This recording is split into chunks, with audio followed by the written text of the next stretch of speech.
Hello, I'm Connor Baker. And I'm Maggie Mushton. Welcome back to MBC. We hope everyone is doing well during this pandemic.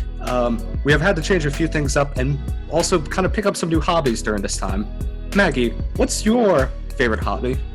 I would say my favorite hobby is reading.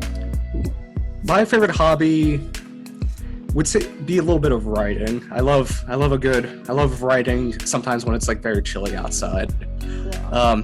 Just like us, some individuals are trying to find stuff to do during the pandemic, like our first segment with Renee, showing us some baking tips.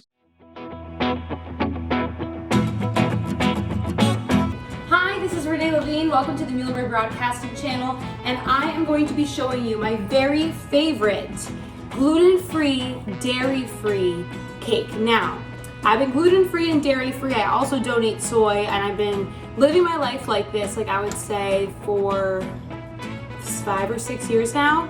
And this cake, when I tell you this cake is just too good, like it's so good. Like you can hardly tell that it's gluten-free and dairy-free. So I cannot wait to introduce you to my apple, if you want to add walnut, you can, apple walnut Manischewitz cake. The first thing that you're going to need to do is preheat that oven to 350. Next, you're going to need 3 apples. I really like Pink Lady apples. Those are my favorite for this cake. 3 Pink Lady apples. You're going to want to cut off the skin and dice them up and then soak them in 1/4 cup of Manischewitz wine. 21 plus, it burns out, the alcohol burns out from the oven, but like, I actually turn 21 tomorrow, so it's okay. Guys, my apple fell in the garbage disposal. I'm really trying over here to like get this bad boy out of here. I'm currently stabbing it with a fork. I'm not gonna use this apple. So we have all of our apples chopped up, and now it's time to add the good stuff. This is the key part here. It's important to soak your apples in the Manischewitz wine. I would say, you know what, we'll do half a cup? Yeah. It's important to soak your apples in the Manischewitz wine while you're making the cake so that way they can sit and soak in it and absorb everything. Next, we're going to need 3 eggs. Then you're going to need 1 cup of avocado oil. I just want to show you guys how beautiful these bad boys are looking right now. Can we just take a moment? I love it. I'm Jewish, so I'm so used to eating apples soaked in Manischewitz because it's haroset, so we eat for Passover. Sometimes put some cinnamon, some walnuts. So good. Next, you're going to dump this entire thing. I'm kidding. Next, you're going to do 1 cup of sugar.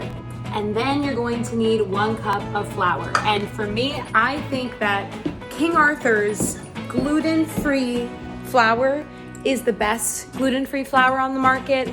That's just my opinion. Don't come for me. But it's definitely my favorite one out there for sure. So we are going to need 2 cups of this essential item. I literally swear by this. They also make their own individual like cupcakes and like microwave cupcakes. It's phenomenal. Google it. I ordered them in bulk on Amazon. They're amazing, but King Arthur flour is for sure the way to go. Then you're going to need 2 teaspoons of baking powder and 1/4 teaspoon of baking soda.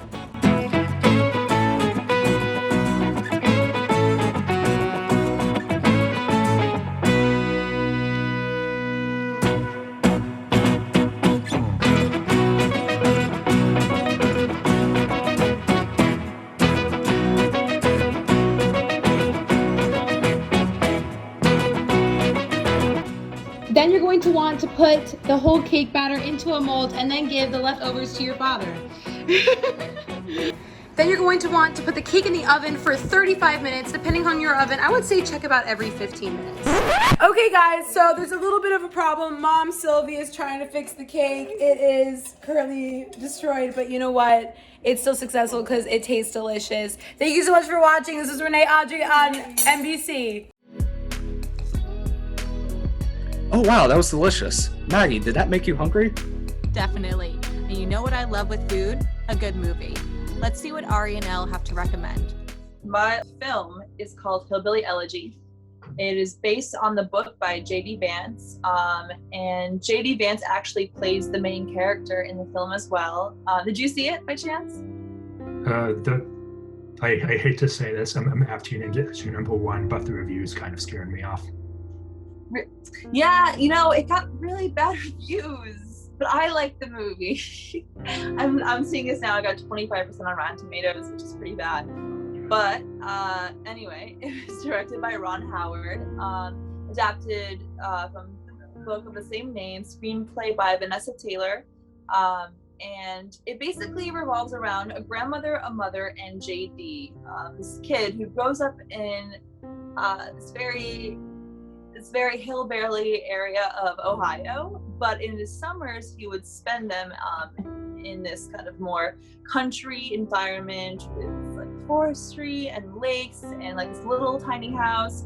And so like a lot of his joy goes back to his moments with his family there, as opposed to like their kind of more normal life in the suburbs of Ohio.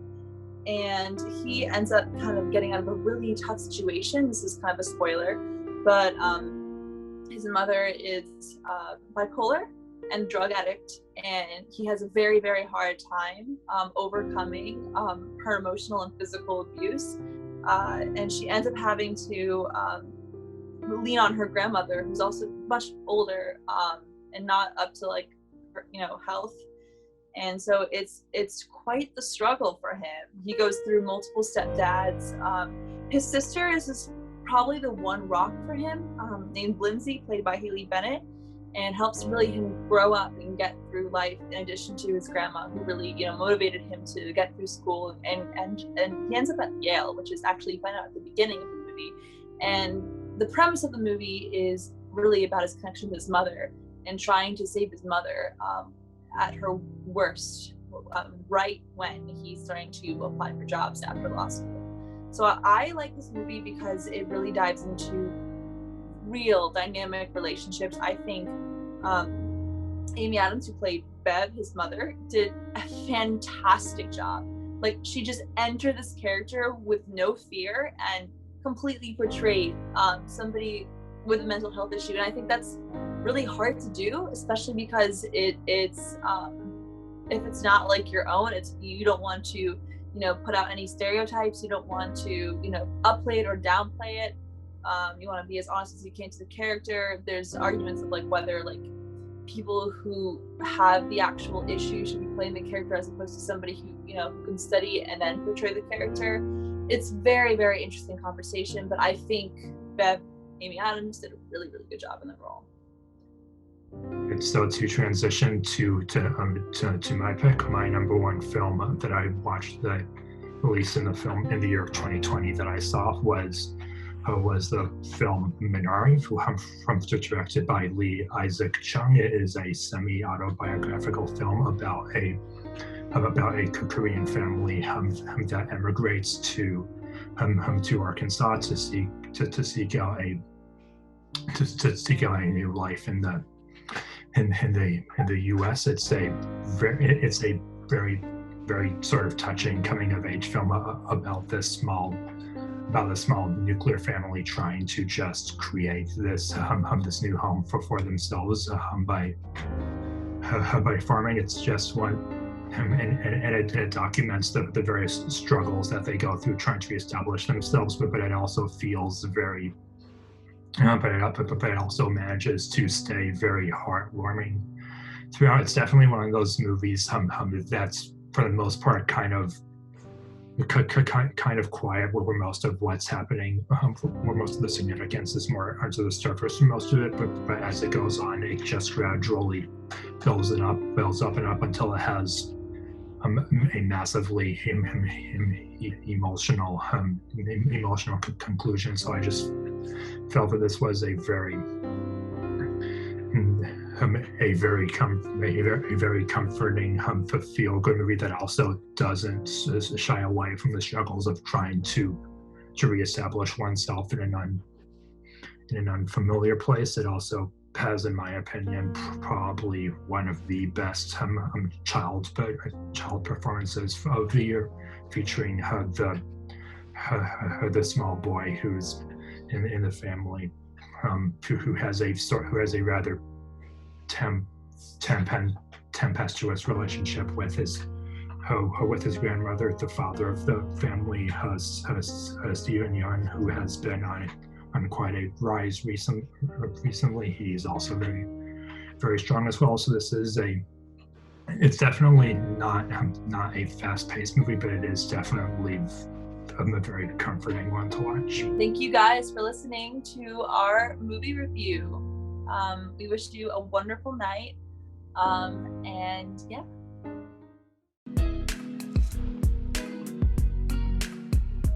I feel like I'm walking the red carpet after that. This video so far has been about people's favorite interests. Let's go to some more MBC members to learn more about what makes them unique.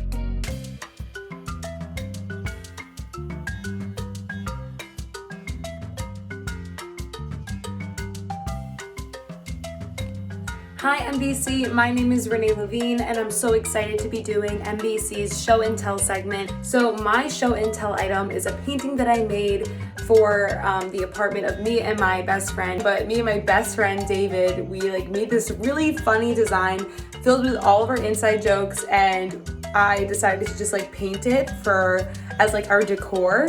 And it's really weird, it's so kooky, but it's so fun. This is it.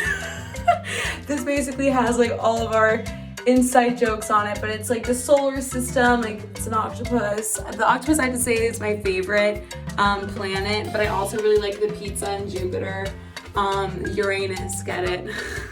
Yeah, it's a plumber's butt, but I really love the astronaut being kind of choked to death by the octopus. And then a kangaroo on Venus, that's supposed to be us. I am the bear with the bow. David's the one with the spinning hat. And yeah, this is Saturn with a bunch of monkeys, and this monkey is lighting the sun on fire. It's just, there's a mermaid, there's a robot on Mercury. It really doesn't make any sense at all, but it's just a testament to me and my friend David's friendship. So yeah, hope you enjoyed my show and tell item. Hi, I'm Julie, and I am a sophomore media and communication major here at Muhlenberg College, and I'm so excited to be joining the Muhlenberg MBC crew this semester. Something that I brought with me to school is this sign called Follow Your Own Path, and it has the ruby slippers from The Wizard of Oz, and this sign serves as a reminder to continue on my own path and trust that everything will fall into place. The Wizard of Oz is one of my favorite movies growing up, and so this kind of just also reminds me of where I've come from and where I'm going. And Muhlenberg is now a second home to me, so there's no place like Muhlenberg. That's all for today, mules. Catch you next time. Bye.